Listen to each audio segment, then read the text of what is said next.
Hello friends, welcome to back my YouTube channel home science study with Kavita. चलो friends, आज हमारा third day है और हम आ चुके हैं अपने क्वेश्चंस को कंप्लीट करने के लिए। हेलो फ्रेंड्स, मैं आपसे पहले कुछ एक बात बोलना चाहती हूँ। मेरे को बहुत गंदा लग रहा है। मैं वेरी सॉरी कि जो मैंने आपसे जो सेकेंड डे वाला वीडियो था उसमें मेरी वॉइस नहीं आ रही है। तो आप उनको क्वेश्चंस को थोड़ा सा इंक्रीज़ करके अपनी इसकी क्वालिटी को और एक बार देख लेना उनको ऐसे ही। तो उसके लिए बहुत बहुत सॉरी। मैं माफ़ी मांगना चाहती हूँ आपसे कि उसमें मेरी वॉइस नहीं है, तो वो मेरे को बहुत अच्छा नहीं लग रहा। लेकिन आगे से ऐसी गलती कभी नहीं होगी और मुझे आशा है कि आप मुझे माफ़ कर दोगे उसके लिए। तो चलो, हम अपना टाइम ना बर्बाद करते हुए आगे की वीडियो को स्टार्ट करते हैं और सरस्वती माँ का नाम लेते हैं कि आप सरस्वती माँ आपकी प्रेयर जल्दी पूरी करें और आप जल्दी से कामयाब हो जाओ। तो हमने 12 क्वेश्चंस तक कर लिए थे। आज करने वाले हैं हम 30 क्वेश्चंस से। तो हमारे इसमें 30 क्वेश्चन है, भोजन के गैर पोषणीय घटक हैं।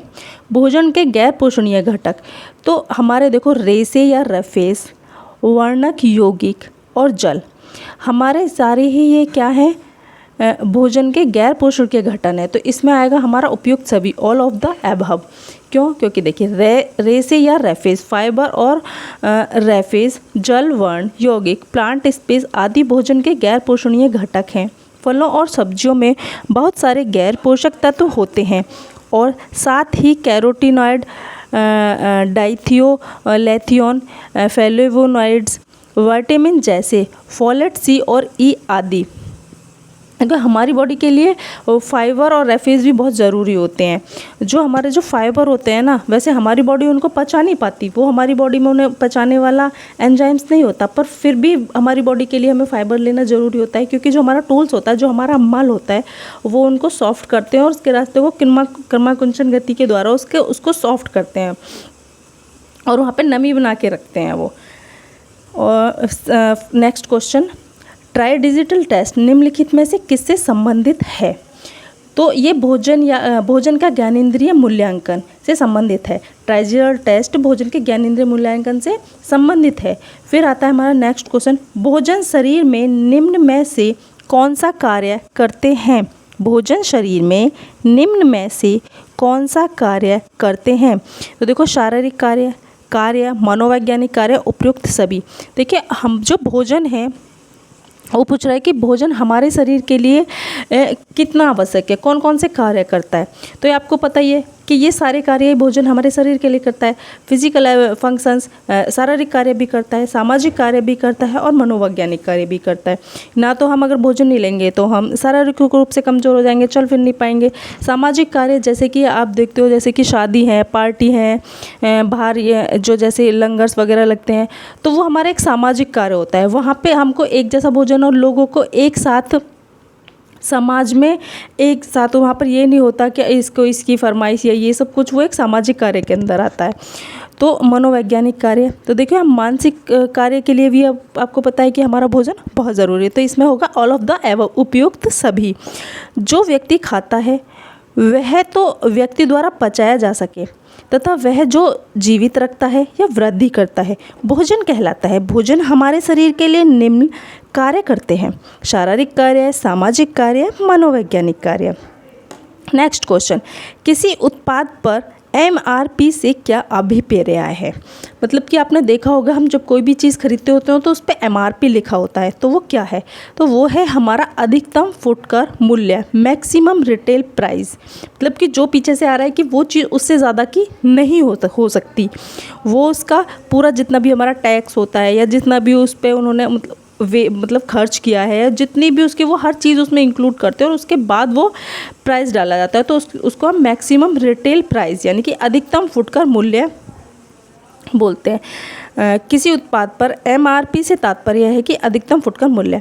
निम्न में से कौन सी विधि व्यक्ति के पोषण स्तर का आकलन नहीं करती पूछा है इसमें क्वेश्चन में। अगर आप कभी भी पेपर सॉल्व करो, कोई भी PDF, कोई भी क्वेश्चन सॉल्व करो, एग्जाम में सबसे पहले देखना चाहिए कि नहीं है। हम क्या करते हैं कि हमें क्वेश्चन देखने में बड़ा आसान लगता है और हमें उसका आंसर पता होता है, हम उसका आंसर सारा ये सोचते हैं कि इसने पूछा पोर्शन स्तर का आकलन करते, थोड़ा हम आधा पढ़ते हैं और उसके बाद हम झट से टिक कर देते हैं।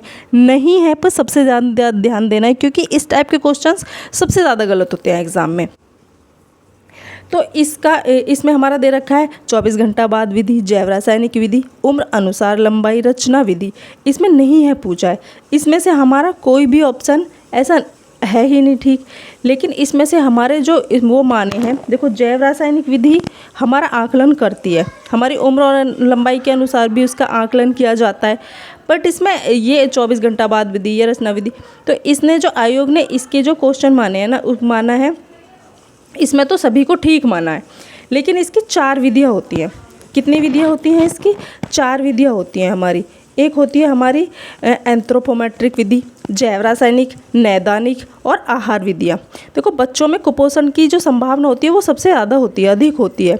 वृद्धि, शारीरिक भार एवं लंबाई का माप का निर्धारण जो हमारा किया जाता है एंथ्रोपोमेट्रिक विधि में किया जाता है। ये सबसे आसानिक और सबसे सस्ती विधि होती है। तो इसमें लंबाई, भार, इन सब चीज़ों का आकलन एंथ्रोपोमेट्रिक विधि में किया जाता है। तो इसमें जो ये क्वेश्चन दे रखा है, इसमें जो है था ऑप्शन गलत थे, तो इसमें आयोग ने इसका सारा का सही माना था। और इसमें देखो दे भी रखा है पोषण स्तन के आकलन की विधियाँ, शारीरिक माप द्वारा, आहारीय सर्वेक्षण, जैव रसायन व अन्य प्रयोगशालाएँ निरीक्षण, है ना। तो हमारी इसकी 4 विधियाँ होती हैं। फिर हमारा आता है नेक्स्ट क्वेश्चन। देखिए 5 खाद्य समूह पद्धति है। 5 खाद्य समूह हमारी पद्धति है। हमारे 5 समूह किसने माने? सबसे पहले तो आप ये देखिए कि हमारे 5 खाद्य समूह माने किसने। जो हमारा ICMR है उसने हमारे 5 फूड ग्रुप्स को माना है। और हमारे जो एग्जाम में सबसे ज़्यादा पूछा जाता है वो MCR वाला ही पूछा जाता है ज़्यादा। तो हमारे डॉक्टर M स्वामीनाथन है, स्वामीनाथन ने इसके 11 ग्रुप माने हैं। तो आज चलो हम पहले 5 देखते हैं। तो इसमें प्रोटीन, ऊर्जा, वसा, विटामिन और खनिज, बी खाद्यान्न, अनाज एवं उत्पाद, दालें एवं फलियां, दूध एवं दूध उत्पाद, फल एवं सब्जियां और वसा एवं चीनी, सी प्रोटीन, रेशे, ऊर्जा, विटामिन और खनिज, डी खाद्यान्न, दालें, सब्जियां, फल और दूध। तो इसमें हमारे 5 किस्में दे रखे हैं, ये दे रखे देखिए। खाद यानी कि अनाज और अनाज से बने उत्पाद, दालें एवं फलियां, दूध एवं दूध से बने उत्पाद, फल एवं सब्जियां और वसा और चीनी। ये हमारा सबसे जो हमारा कम लिया जाने वाला खाद्य समूह में, जिसको हम सबसे कम जो लिया जाता है।